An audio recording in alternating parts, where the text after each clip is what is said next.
ആകാശവാണി. നമസ്കാരം. പ്രത്യേക വാർത്താ ബുള്ളറ്റിൻ വായിക്കുന്നത് കൃഷ്ണ പ്രകൃതി. സ്ലോവാക്യ സന്ദർശിക്കുന്ന രാഷ്ട്രപതി ദ്രൗപദി മുർമുവിനെ കോൺസ്റ്റന്റൈൻ ദി ഫിലോസഫർ യൂണിവേഴ്സിറ്റിയുടെ ഓണററി ഡോക്ടറേറ്റ് നൽകി ആദരിച്ചു. പൊതുസേവനം, സാമൂഹിക നീതി, വിദ്യാഭ്യാസത്തിനും സ്ത്രീ ശാക്തീകരണത്തിനും വേണ്ടിയുള്ള വാദങ്ങൾ എന്നിവ പരിഗണിച്ചാണ് ഈ അംഗീകാരം. ബ്രാറ്റിസ്ലാവയിലെ വിദേശകാര്യ മന്ത്രാലയത്തിൽ നടന്ന സ്ലോവാക് ഇന്ത്യ ബിസിനസ് ഫോറം രാഷ്ട്രപതി ഉദ്ഘാടനം ചെയ്തു. രാജ്യത്ത് ചൊവ്വാഴ്ച മുതൽ പ്രാബല്യത്തിൽ വന്ന വഖഫ് ഭേദഗതി നിയമത്തിന്റെ ഭരണഘടനാ സാധുത ചോദ്യം ചെയ്യുന്ന ഹർജികൾ സുപ്രീംകോടതി ഈ മാസം 16-ന് പരിഗണിക്കും. ചീഫ് ജസ്റ്റിസ് സഞ്ജീവ് ഖന്ന, ജസ്റ്റിസുമാരായ സഞ്ജയ് കുമാർ, കെ.വി. വിശ്വനാഥൻ എന്നിവരടങ്ങിയ ബെഞ്ചാണ് കേസ് പരിഗണിക്കുക. ഇത് സംബന്ധിച്ച് കേന്ദ്ര സർക്കാർ ഇന്നലെ സുപ്രീംകോടതിയിൽ തടസ്സ ഹർജി ഫയൽ ചെയ്തിരുന്നു. 2008 മുംബൈ ഭീകരാക്രമണ കേസിലെ പ്രതിയായ തഹാവൂർ റാണയെ ഡൽഹിയിലെത്തിച്ചു. പ്രത്യേക വിമാനത്തിൽ ഇന്ന് വൈകുന്നേരം ഡൽഹി പാലം വിമാനത്താവളത്തിലാണ് റാണയെ എത്തിച്ചത്. പ്രധാനമന്ത്രി നരേന്ദ്രമോദിയുടെ ദൃഢനിശ്ചയം മൂലമാണ് മുംബൈ ആക്രമണ കേസിലെ പ്രതിയെ ഇന്ത്യയിലേക്ക് കൊണ്ടുവന്നതെന്നും പ്രതിക്ക് ഉചിതമായ ശിക്ഷ ലഭിക്കുമെന്നും കേന്ദ്രമന്ത്രി പീയൂഷ് ഗോയൽ പറഞ്ഞു. ഭീകരാക്രമണത്തിൽ 166 പേർ കൊല്ലപ്പെടുകയും 238 പേർക്ക് പരിക്കേൽക്കുകയും ചെയ്തിരുന്നു. കാലാനുസൃതമായി സാങ്കേതിക വിദ്യയിലൂടെ പൌര കേന്ദ്രീകൃത സേവനങ്ങൾ നവീകരിക്കുകയാണ് സർക്കാർ ലക്ഷ്യമെന്ന് മുഖ്യമന്ത്രി പിണറായി വിജയൻ. തദ്ദേശ സ്വയംഭരണ വകുപ്പ് തയ്യാറാക്കിയ ഓൺലൈൻ സേവനം കെ സ്മാർട്ട് ത്രിതല പഞ്ചായത്തുകളിൽ വിന്യസിക്കുന്നതിന്റെ സംസ്ഥാനതല ഉദ്ഘാടനം നിർവഹിക്കുകയായിരുന്നു അദ്ദേഹം. കെ സ്മാർട്ടിലൂടെ 900-ലധികം സർക്കാർ സേവനങ്ങളാണ് ലഭ്യമാകുന്നത്. സംസ്ഥാനത്ത് ലഹരി വിരുദ്ധ ക്യാമ്പയിൻ ശക്തിപ്പെടുത്തുന്നതിന്റെ ഭാഗമായി ഈ മാസം 16-ന് സംസ്ഥാന സർക്കാർ സർവകക്ഷി യോഗം വിളിച്ചു ചേർക്കും. ഇതിന് മുന്നോടിയായി അതേ ദിവസം മത മേലധ്യക്ഷന്മാരുടെ യോഗം വിളിച്ചു ചേർക്കും. 2 യോഗങ്ങളും ഓൺലൈനായാണ് ചേരുക. സംസ്ഥാനത്ത് ഡ്രൈ ഡേ പൂർണ്ണമായി ഒഴിവാക്കാൻ സർക്കാർ ഉദ്ദേശിച്ചിട്ടില്ലെന്ന് എക്സൈസ് മന്ത്രി എം പി രാജേഷ്. മദ്യനയം സംബന്ധിച്ച മാധ്യമങ്ങളുടെ ചോദ്യങ്ങളോട് പ്രതികരിക്കുകയായിരുന്നു അദ്ദേഹം. മദ്യത്തിന്റെ വ്യവസായ സാധ്യത മാത്രമാണ് സർക്കാർ കണക്കിലെടുക്കുന്നതെന്നും മന്ത്രി പറഞ്ഞു. സംസ്ഥാനത്തെ ത്രിതല പഞ്ചായത്തുകൾക്കും നഗരസഭകൾക്കുമായി 2228.30 കോടി രൂപ അനുവദിച്ചതായി ധനകാര്യമന്ത്രി കെ.എൻ. ബാലഗോപാൽ അറിയിച്ചു.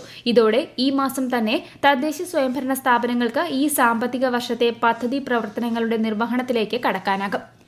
പൂക്കോട് വെറ്ററിനറി കോളേജിലെ സിദ്ധാർത്ഥന്റെ മരണത്തിൽ പ്രതികളായ 19 വിദ്യാർത്ഥികളെ പുറത്താക്കി കേരള വെറ്ററിനറി സർവകലാശാല. വിദ്യാർത്ഥികൾക്ക് മറ്റ് ക്യാമ്പസുകളിൽ പ്രവേശനം നൽകിയത് ചോദ്യം ചെയ്ത് സിദ്ധാർത്ഥന്റെ അമ്മ സമർപ്പിച്ച ഹർജിയിലാണ് സർവകലാശാല ഇക്കാര്യം കോടതിയെ അറിയിച്ചത്. അന്വേഷണത്തെ തുടർന്ന് വിദ്യാർത്ഥികൾ കുറ്റക്കാരാണെന്ന് കണ്ടെത്തിയതായും സർവകലാശാല അറിയിച്ചു. തോട്ടം മേഖലയെ പുനരുജ്ജീവിപ്പിക്കാൻ ലക്ഷ്യമിട്ടുള്ളതാണ് സംസ്ഥാന സർക്കാരിന്റെ നയമെന്ന് വ്യവസായ മന്ത്രി പി രാജീവ്. ഇതിനായി IIM കാലിക്കറ്റിന്റെ പഠന ശുപാർശകൾ അടിസ്ഥാനമാക്കി തയ്യാറാക്കിയ കരട് നയം സംസ്ഥാന മന്ത്രിസഭയുടെ പരിഗണനയിലാണെന്നും മന്ത്രി പറഞ്ഞു. വ്യവസായ വകുപ്പിന്റെ കീഴിലുള്ള പ്ലാന്റേഷൻ ഡയറക്ടറേറ്റിന്റെ ഓഫീസ് തിരുവനന്തപുരത്ത് ഉദ്ഘാടനം ചെയ്യുകയായിരുന്നു അദ്ദേഹം. തൃശൂർ ഇരിങ്ങാലക്കുടയിലെ കൂടൽ മാണിക്യം ക്ഷേത്രത്തിൽ കഴകം തസ്തികയിലേക്ക് നിയമനത്തിനുള്ള നടപടി തുടങ്ങിയതായി Devaswom recruitment chairman KB. Mohandas. ജാതി വിവേചന ആരോപണത്തെ തുടർന്ന് BA ബാലു രാജിവെച്ച ഒഴിവിലേക്കാണ് പുതിയ നിയമനം. സംസ്ഥാന സഹകരണ വകുപ്പിന്റെ നേതൃത്വത്തിൽ കൺസ്യൂമർ ഫെഡ് മുഖേന നടത്തുന്ന ഇക്കൊല്ലത്തെ വിഷു ഈസ്റ്റർ സഹകരണ വിപണികളുടെ സംസ്ഥാനതല ഉദ്ഘാടനം നാളെ തിരുവനന്തപുരത്ത് മന്ത്രി VN വാസവൻ നിർവഹിക്കും. ഏപ്രിൽ 12 മുതൽ 21 വരെയാണ് വിഷു ഈസ്റ്റർ സബ്സിഡി വിപണി സജ്ജീകരിച്ചിരിക്കുന്നത്. ശ്രീ പത്മനാഭസ്വാമി ക്ഷേത്രത്തിലെ പൈങ്കുനി ഉത്സവത്തോടനുബന്ധിച്ചുള്ള പള്ളിവേട്ട ഇന്ന് നടക്കും. ആറാട്ട് ഘോഷയാത്രയുടെ ഭാഗമായി തിരുവനന്തപുരം രാജ്യാന്തര വിമാനത്താവളത്തിലെ റൺവേ നാളെ വൈകുന്നേരം 4:45 മുതൽ രാത്രി 9 വരെ അടച്ചിടും. ഈ സമയത്തുള്ള ആഭ്യന്തര രാജ്യാന്തര വിമാന സർവീസുകൾ പുനഃക്രമീകരിച്ചിട്ടുണ്ട്. ശബരിമലയിലും ഇന്ന് പള്ളിവേട്ട നടക്കും. പമ്പയിൽ നാളെ ആറാട്ടും നടക്കും. 2023 കേരള സംസ്ഥാന ചലച്ചിത്ര അവാർഡുകളുടെ സമർപ്പണം ഈ മാസം 16-ന് മുഖ്യമന്ത്രി പിണറായി വിജയൻ നിർവഹിക്കും. തിരുവനന്തപുരം നിശാഗന്ധി ഓഡിറ്റോറിയത്തിൽ നടക്കുന്ന ചടങ്ങിൽ കേരള സർക്കാരിന്റെ പരമോന്നത ചലച്ചിത്ര ബഹുമതിയായ JC ഡാനിയൽ അവാർഡ് സംവിധായകൻ ഷാജി N. കരുണിന് മുഖ്യമന്ത്രി സമ്മാനിക്കും. മത്സ്യസമ്പത്തിന്റെ സംരക്ഷണവും തീരദേശ വികസനവും ലക്ഷ്യമിട്ട് സംസ്ഥാന സർക്കാർ ആരംഭിച്ച ശുചിത്വ സാഗരം സുന്ദര തീരം പദ്ധതിയുടെ 2ാം ഘട്ടത്തിന്റെ ഭാഗമായി നാളെ ജനകീയ പ്ലാസ്റ്റിക് നിർമ്മാർജ്ജന യജ്ഞം സംഘടിപ്പിക്കും.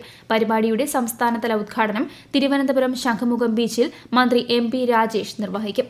IPL ക്രിക്കറ്റിൽ റോയൽ ചലഞ്ചേഴ്സ് ബംഗളൂരുവിനെതിരെ ടോസ് നേടിയ ഡൽഹി ക്യാപിറ്റൽസ് ഫീൽഡിംഗ് തെരഞ്ഞെടുത്തു. ഒടുവിൽ വിവരം ലഭിക്കുമ്പോൾ ബംഗളൂരു 13 ഓവറിൽ 5 വിക്കറ്റിന് 105 റൺസ് എടുത്തിട്ടുണ്ട്. പ്രത്യേക വാർത്താ ബുള്ളറ്റിൻ കഴിഞ്ഞു. അടുത്ത വാർത്താ പ്രക്ഷേപണം നാളെ രാവിലെ 6:45.